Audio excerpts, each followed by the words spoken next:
में कहता हूं, बीएलओ के साथ किस तरह का अत्याचार हो रहा है वेस्ट बंगाल में, ये बादल दा बैठे हैं ना। अभी सुप्रीम कोर्ट ने कहा, the supreme court on Tuesday raised an alarm over reports booth level officers and other field staff involved in the SIR. कहा, the court question the unless the situation is brought under control it will be considered as anarchy. Election commission of India को कहा, क्यों? क्योंकि BLO के साथ क्या बर्ताव हो रहा है। अब कहा घुसपैठिए का है, अशोक यादव ने भी घुसपैठियों की पैरवी करी, बादल दा तो करते ही आएंगे। आप सुनिए, in areas where earlier about 100 new voters were added, the number of suddenly jumped to 900। 3 महीने के अंदर में फ्रेश वोटर लिस्ट में 100 से 900 जने इकट्ठे हो जाते हैं। कहां से आए ये?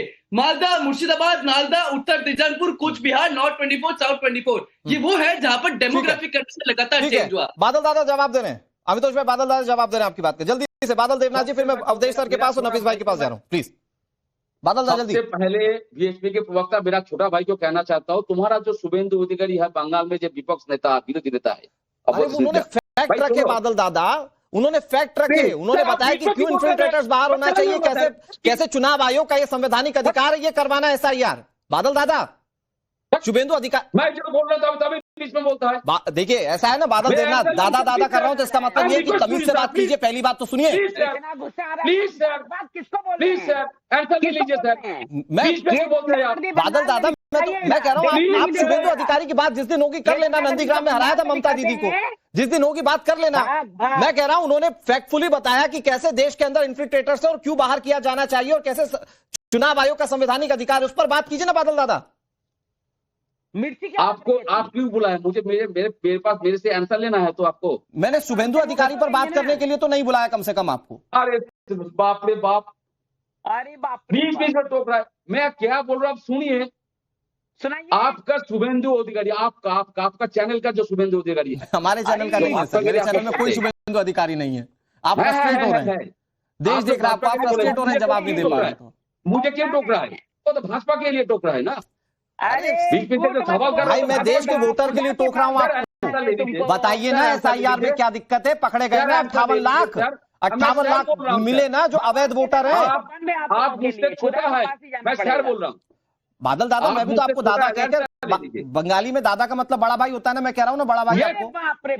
मैं आपको शहर कर रहा हूँ। मैं वेस्ट नहीं कर सकता सर टाइम आपसे, आपको बताना है तो बताइए, नहीं तो मैं दूसरे मेहमान के पास जाऊँ। आंसर ले लीजिए। हाँ प्लीज जल्दी से सर, शुभेंदु अधिकारी से अलग प्लीज। आप बोलना छोड़िए। आपका शुभेंदु अधिकारी, आप लोगों का शुभेंदु अधिकारी हर दिन यहाँ पर कहा 1 करोड़ लोग बात जाएगा, 2 करोड़ लोग बात जाएगा, मुसलमान नहीं रहेगा। उसका चाल उल्टा हो गया। हिंदू का एक जो नाम देखा है ना 18 लाख, इसमें मुफा संप्रदाय, नमो संप्रदाय, हिंदू संप्रदाय का नाम सबसे ज्यादा है। जैसे असम में था 14 लाख हिंदू, यहाँ पर सबसे ज्यादा हिंदू का नाम है 18 लाख के अंदर। आपको कुछ आता है? कुछ दिल में कर दो।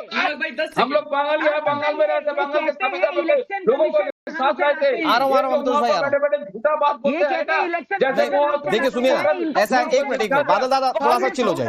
बादल दादा अगर आसपास में ठंडा पानी थोड़ा सा पी लीजिए। सुनिए प्रियंका मैम 1 मिनट, बादल देवनाथ जी 1 मिनट, अमितोष भाई 1 मिनट। अगर बादल दादा आसपास में ठंडा पानी तो थोड़ा सा पी लीजिए। सुनिए ना, अगर शुभेंदु अधिकारी 1 करोड़ की बात करें, शुभेंदु अधिकारी से जवाब दीजिए। आपका लीडर ऑफ अपोजिशन है, हमारा कुछ नहीं है, पहली बात तो ये। दूसरी चीज ये कि मैं कह रहा हूं कि why you are going for the number of 1 crore. आप इस बात पर क्यों नहीं ध्यान दे रहे हैं कि कुछ तो इन्फिल्ट्रेटर्स पकड़े जा रहे हैं। मैं कह रहा हूं 500 भी पकड़े गए तो ये 500 क्या देश में रहने के अधिकार रखते हैं क्या? अवधेश सर, अवधेश सर, ये 58 लाख पश्चिम बंगाल में, उत्तर प्रदेश के अंदर संभावित 50 लाख, बिहार में तकरीबन 69 लाख जो वैध वोटर्स नहीं है, ये आंकड़ा क्यों नहीं देख पा रहे विपक्ष? आ रहा हूं बादल दादा, प्रियंका मैम। अनुराग पहले तो ये बात समझिए। अवधेश सर प्लीज, आ रहा हूं, नफीस भाई आ रहा हूं आपके पास। देखिए अनुराग, अगर आप नहीं पहले तो मेरी आपत्ति सुनिए। अगर आप 26-27 मिनट मुझे बैठा के पूछेंगे, आपका डिबेट नहीं होता तो मैं वॉकआउट कर जाता।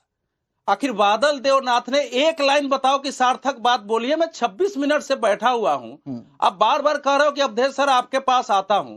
क्या बोले बादल देवनाथ? हर चीज पर बादल, जो जिस पार्टी ने घुसपैठियों को बसाया है, सीमा पर हकीमपुर में घुसपैठिए खड़े हो रहे हैं, 15,000 के आसपास पुश ऑन किया जा सकता है। जो पार्टी स्वीकार करने के लिए तैयार नहीं है कि घुसपैठिया है, उसके प्रवक्ता, उसके आदमी को प्रवक्ता भी नहीं है, बैठा करके आपने 10 बार बोलवा लिया है, मैं यहाँ बैठा हुआ हूँ। ऐसे तो नहीं होता है। मैं सर मैं इस बात के लिए माफी मांगता हूँ 58 लाख तो बस अवधेश सर, मैं ये बात चाह रहा था कि टीएमसी का स्टैंड पता चले कि कम से कम अब तो माने कि गलत पकड़े जा रहे हैं। सुनो, हाँ नहीं टीएमसी, अरे भाई हर बार नहीं सुनिए, ऐसा नहीं होता कि कोई बोलेगा उसका टीएमसी जवाब दे ही।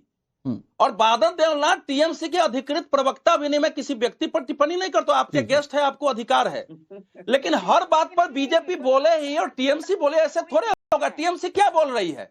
जिस पार्टी के मुख्यमंत्री खड़ा होकर कह रहे कि मैं फॉर्म नहीं भरूंगी और लोगों को उकसा रही है, उस पार्टी से आप क्या बात करेंगे? उनका फॉर्म भरा गया है।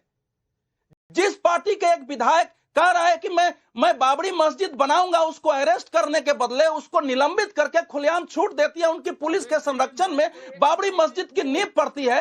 आप बोल रहे हैं कि उनकी पार्टी का हम बार बार बात कर रहे हैं। अरे भाई, ये देश का सवाल है, ये देश का सवाल है। घुसपैठिए जो है देश के लिए खतरा है। बाबरी के नाम पर अगर इस देश में लाखों लोग इकट्ठे हो रहे हैं, चंदे मिल रहे हैं, तो ये केवल तृणमूल और कांग्रेस और बीजेपी का प्रश्न नहीं है, देश का प्रश्न है। इस देश में लिबरल मुसलमान भी है, उनको ममता बनर्जी या कोई पूछने के लिए तैयार नहीं है।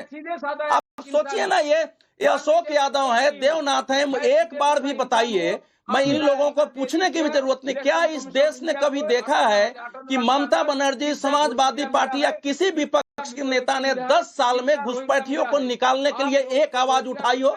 जब आवाज उठती है तो आपका सरकार है। गृह मंत्री अमित शाह ने संसद में बयान दिया था 27 जून को, मैं बता रहा हूं, उन्होंने कहा था कि पश्चिम बंगाल की सीमा बांग्लादेश से 2216 किलोमीटर लगती है, 1563 किलोमीटर पर बाढ़ लगाए जा चुके हैं, 112 किलोमीटर ऐसे हैं जहां की लगाए नहीं जा सकते हैं, लेकिन शेष जो 450 किलोमीटर है उसमें इतनी बैठकें हो चुकी है, पत्र लिखा जा चुका है, राज्य सरकार जमीन नहीं दे रही है, और जहां थोड़ी जगह है, जब बीएस लोग जाते हैं लगाने के लिए तो धार्मिक नारे लगते हैं और टीएमसी के लोग उसको रोकते हैं जी।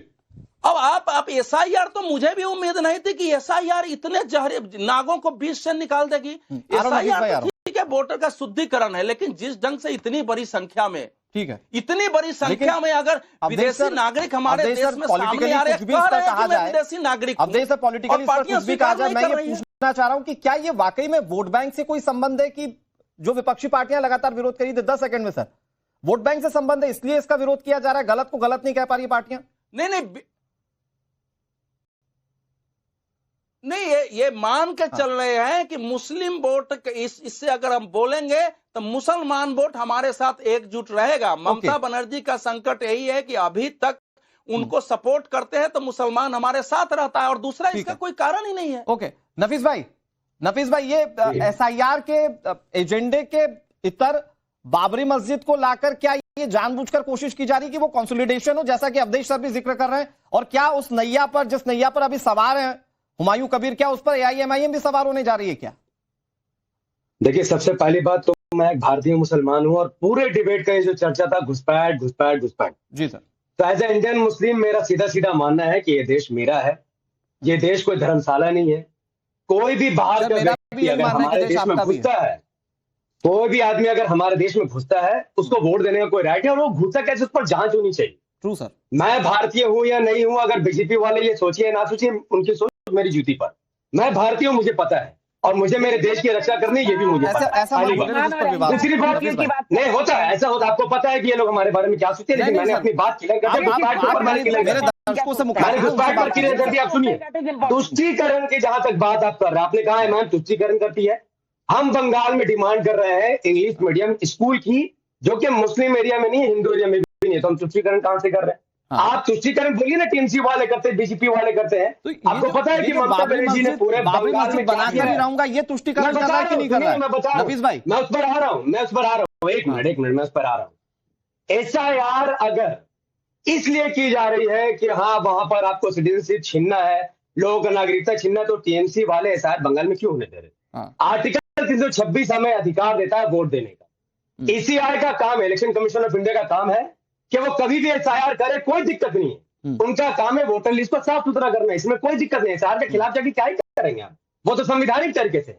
लेकिन जब आप उसका लिंक, उसका कनेक्शन 2003 आप उस बिहाफ पर भी, क्योंकि ये सरकार कह रही है, ये चुनाव आयोग कह रहा है कि ये वोटर लिस्ट का शुद्धिकरण